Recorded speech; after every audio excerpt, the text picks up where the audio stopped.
بسم اللہ الرحمن الرحیم۔ السلام علیکم ورحمۃ اللہ وبرکاتہ۔ چوڑیاں پہن کر نماز پڑھنے والی عورتیں یہ بیان ضرور سنیں، اور حضرت عائشہ صدیقہ رضی اللہ تعالی عنہا کا فرمان ضرور سن لیں۔ زیبائش اور سنگھار عورت کا بنیادی اور فطری حق ہے، جو کہ بعض حالات میں اس پر واجب بھی ہوتا ہے۔ بہرحال بننا، سنورنا، میک اپ کرنا عورت کی فطرت کے عین مطابق ہے، لیکن موجودہ زمانے میں نئے فیشن اور مقابلہ حسن کی دوڑ نے عورت کو بناؤ سنگھار کے معاملے میں حدود سے آگے نکال دیا ہے۔ اسلام عورت کے بناؤ سنگھار کا قطعی مخالف نہیں ہے، لیکن وہ عورت کو شو پیس بننے یا بنانے سے روکتا ہے، اور یہ قید لگاتا ہے کہ اس کا بناؤ سنگھار دنیا کو دکھانے اور شو پیس بننے کے بجائے صرف ایک ہی مرد کے لیے ہو، اور اس بناؤ سنگھار کو اس کے محارم ہی دیکھ سکیں، اور وہ بھی مکمل آداب کے ساتھ دیکھیں۔ رسول اکرم صلی اللہ علیہ وآلہ وسلم کا ارشاد ہے کہ جو عورت خوشبو لگا کر باہر نکلے اور اس کا گزر لوگوں کے پاس سے ہو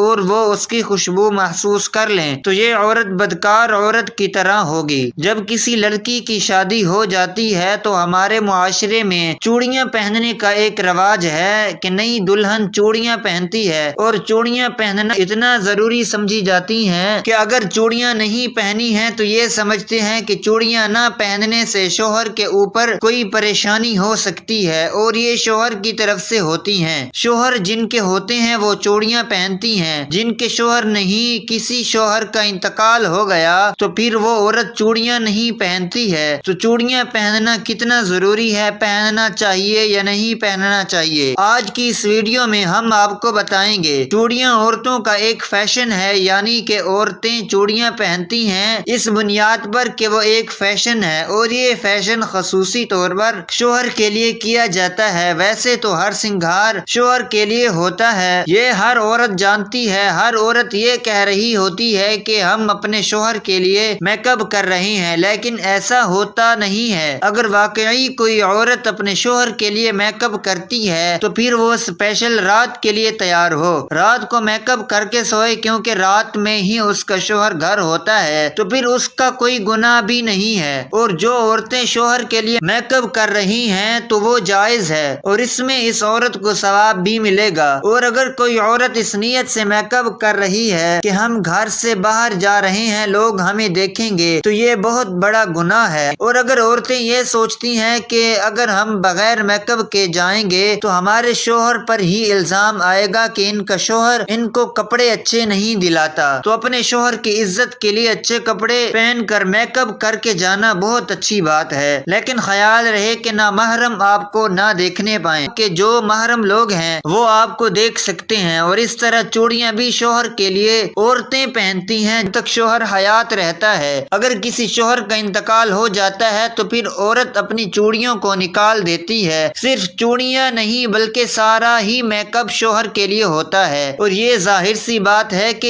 یہ ایک رواج ہے، یہ قرآن حدیث یا شریعت میں نہیں ہے۔ اب اگر کوئی عورت شادی شدہ ہے، اس نے چوڑیاں نہیں پہنی ہے تو اس کی نماز نہیں ہوگی۔ اس سے نماز کا چوڑیوں سے کوئی تعلق نہیں ہے۔ نماز ایک عبادت ہے، اور چوڑیاں پہننا ایک فیشن ہے، تو فیشن اور عبادت کا تعلق کیسے ہو سکتا ہے؟ اگر ایسا ہو جائے تو پھر نماز کے لیے اگر چوڑیاں ضروری ہیں تو پھر جن کی شادی نہیں ہوئی کنواری لڑکیاں، ان کی نماز بھی قبول نہیں ہوگی۔ تو یہ صرف چلی چلائی لوگوں میں باتیں ہوتی ہیں، اس لیے ان چیزوں سے نکل کر اسلام کی پیروی کرنا چاہیے۔ چوڑیاں جو عورتیں پہنتی ہیں ان کو یہ چاہیے کہ وہ ایسی چوڑیاں نہ پہنیں کہ جو چوڑیاں بجیں، آواز کریں، ان سے بچنا چاہیے۔ عورت کے لیے زیورات پہننا جائز ہے، اور ان زیورات میں نماز ادا کرنا بھی جائز ہے، البتہ نامحرموں سے پردے کا اہتمام نماز اور نماز کے علاوہ دونوں صورتوں میں ہونا ضروری ہے۔ لہذا اس صورت میں عورت چوڑیاں پہن کر نماز پڑھے اور اس سے آواز پیدا ہو جائے، یا کبھی وہ آواز غیر محرم تک اتفاقی طور پر پہنچ جائے، تو اس سے عورت کی نماز خراب نہیں ہوگی۔ حضرت عائشہ صدیقہ رضی اللہ تعالی عنہا عورتوں کے بغیر زیور نماز پڑھنے کو ناپسند فرماتی اور فرمایا کرتی اگر اور کچھ نہ ہو ایک حضور ڈورا ہی گلے میں لٹکا لے۔ حضور صلی اللہ علیہ وآلہ وسلم فرماتے ہیں انگوٹھی صرف چاندی ہی کی پہنی جا سکتی ہے، دوسری دھات کی انگوٹھی پہننا حرام حرام ہے، مثلاً لوہا، پیتل، تانبا، جوست وغیرہ۔ ان دھاتوں کی انگوٹھیاں مرد و عورت دونوں کے لیے ناجائز ہیں۔ فرق اتنا ہے کہ عورت سونا بھی پہن سکتی ہے اور مرد نہیں پہن سکتا۔ حدیث میں ہے کہ ایک شخص حضور صلی اللہ علیہ وآلہ وسلم کی خدمت میں پیتل کی انگوٹھی پہن کر حاضر ہوا۔ فرمایا کیا بات ہے، تم سے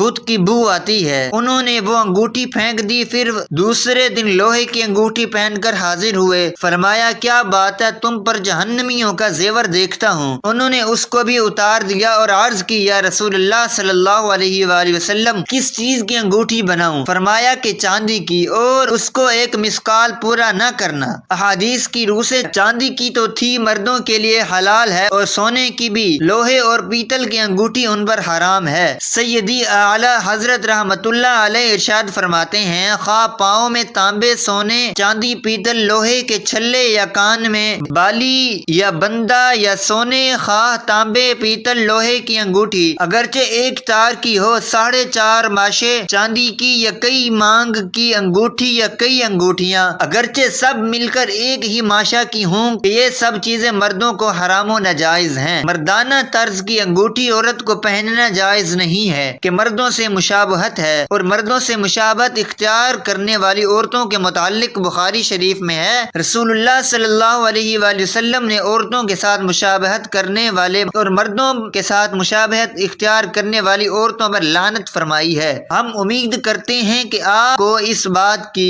سمجھ آ گئی ہوگی کہ زیورات میں مردوں اور عورتوں کے لیے کیا جائز ہے اور کیا ناجائز ہے۔ اس لیے ہر وہ چیز استعمال کریں جو آپ کے لیے بہتر ہے اور جس کی دین اسلام ہمیں اجازت دیتا ہے۔ دعا ہے کہ اللہ پاک ہمیں دین کی مکمل سمجھ نصیب فرمائے اور ہمیں نیکوکاروں میں شامل کرے، آمین۔ ناظرین، کمنٹ باکس میں اللہ تعالیٰ کے 99 ناموں میں سے ایک نام ضرور ٹائپ کریں۔